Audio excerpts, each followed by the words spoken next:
See how. Not for free. Yeah, we'll see if this is so. Can you tell us anything about the composition that we're going to see here out of the ArenaNet team? I see an Ellie. Looks like it looks Ellie, like two Ellie. Ellies, a Necro, Warrior, and I'm guessing Terz is a Guardian. Am I right? Ah, right. All right. Terz is pretty well known over in our area about just being an unkillable Guardian. And I don't think we'll have. Are we having any class modifications over here on the blue team? Ranger, Ellie. It worked the first Engineer. 2 times, right? Oh, you changed up, right? Yeah. Okay. Thief, it looks like. Went to a thief. So Thieves could actually be very interesting here. They're really Now- good at getting in quick and unloading a lot of damage. no warrior though. No warrior in this composition. It looks like. Was that going to be a problem for the blue team? You know, I don't think it is. I think that they got a lot of damage, and I think if they pick their targets right, they're just going to annihilate them. I think the only problem they're going to have is I don't see a lot of defense. So they're going to take these capture points, and they're instantly going to have to run because they're not going to be able to face A-Net. All right. Well, let's find out if the teams are. Do it. ArenaNet, are you ready? Are you nervous? You should be. All right. Here we go. Is the Game crowd started. ready? Who wants ArenaNet to win? I like how only the Who ArenaNet wants the clapped. underdogs to win? Oh. All right. Underdogs have a little bit of crowd backing. They're the crowd favorite. And here we go. We're live. Looks like right off the start, blue splits again. I love the fact that as soon as those doors open, that they get mobile. They go very quick to different capture points. And I'm guessing that Isaiah and Terza are going to try and hold the center. They normally don't bring a lot of damage to the party, but since it's a warrior and a guardian, they bring a lot of defense. Right, which makes them obviously very, very difficult to kill. Now, we do see the Trebuchet from the ArenaNet team. They're continuing to fire. Now, I assume that there's friendly fire as well with the Trebuchet. There is not, actually. Oh, okay. It makes it a huge advantage for a huge well-placed advantage. shot. So not only are the characters doing damage, but if you can supplement that with a Trebuchet because you don't hurt your teammates, and that is a huge, huge opportunity to control that point. And one thing to remember is, especially in this center area, it's very, very close area. So one good shot is going to knock everybody back, which is going to interrupt all of their skills. And it does look like our first blue member is down. And just waiting for the spawn back in. And that means that ArenaNet right now controlling that center area. And ArenaNet with 2 points on the board here, it looks like. One just got neutralized, though. Blue is now getting neutralized as well.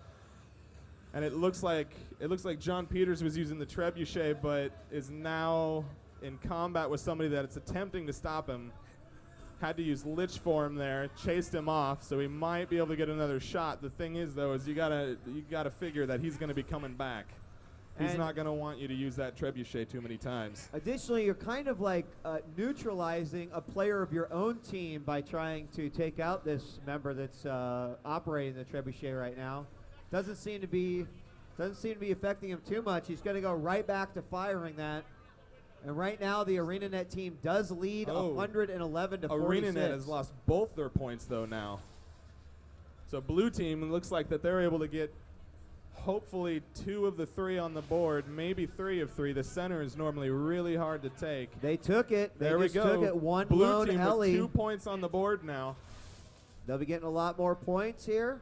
It looks like also the windmill is in contention. Now at this point, we still have John on the Trebuchet, it looks like, bringing rain, but they've got 2 points on the board, which means all they really need to do is just hold out, but they lack a lot of defensive character. They don't have anything that's really able to hold strong, maybe the engineer, but when you've got an Ellie, you've got a thief, those guys are very squishy and they need to be able to stay mobile. It almost seems that in this situation, if they're going to put a lot of focus there on the center, even though it can be a very advantageous point, that maybe they need to focus on the points on the outside. Right now, red team, the ArenaNet team, is not only taking the mansion, but they also control the clock tower. And the clock tower is only being, it's only in contention with 1 elementalist from the blue team. Yeah, it does look like ArenaNet regrouped. They were able to take their 2 points back. The center is definitely under attack again. But it looks like John Peters is giving support at the windmill. He's sending in some Treb shots, as we can probably see here.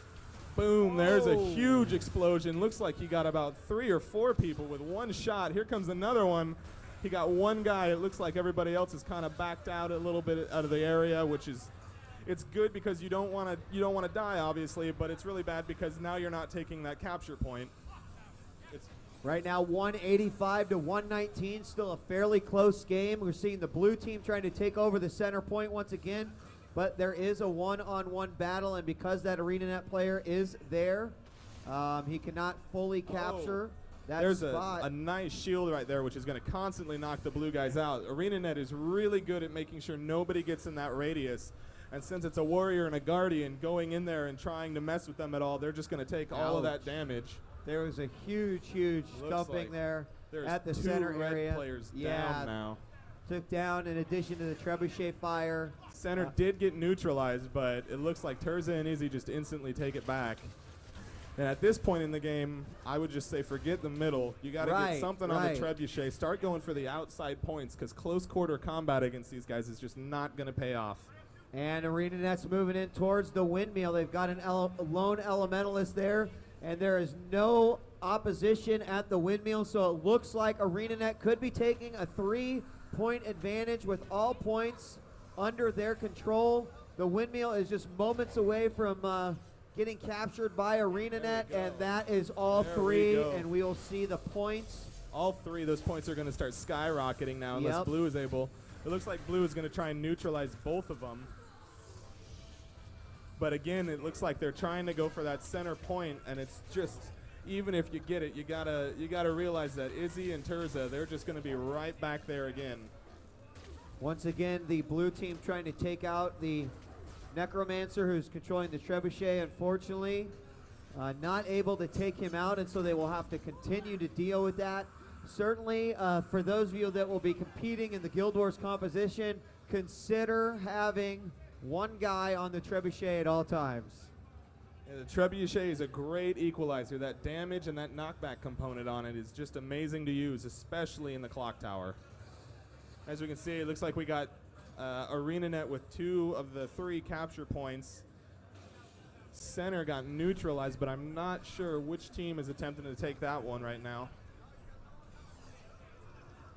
It's 343 to 148. The blue team starting to fall behind just a little bit.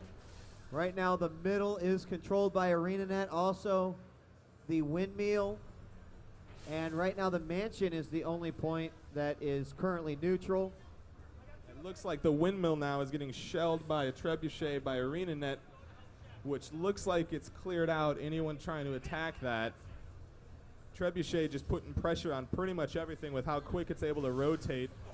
There's a tornado now at the windmill, but it looks like Carl is able to barely escape. Just under 400 health left on him.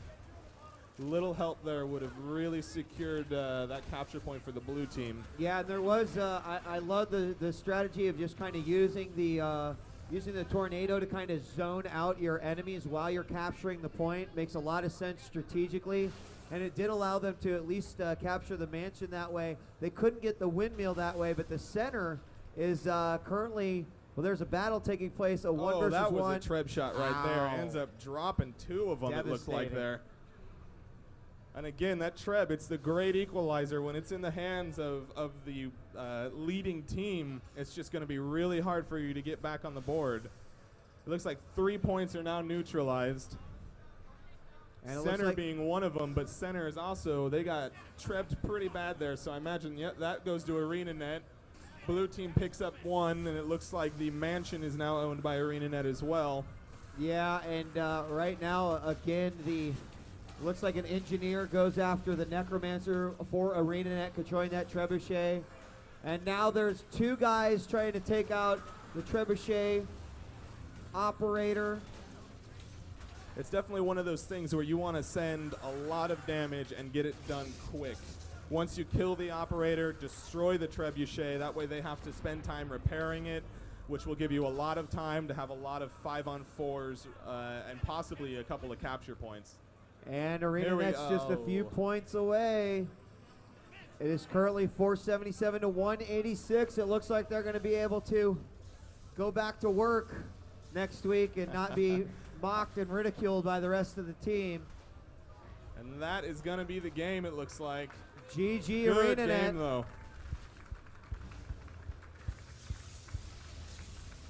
Nice work, fellas. Good job. Of course, even though they lost versus ArenaNet, they are still going to get some cool prizes. They get themselves a Razer Death Adder mouse and a Scarab mouse pad. And everyone that competed here also got themselves a Guild Wars 2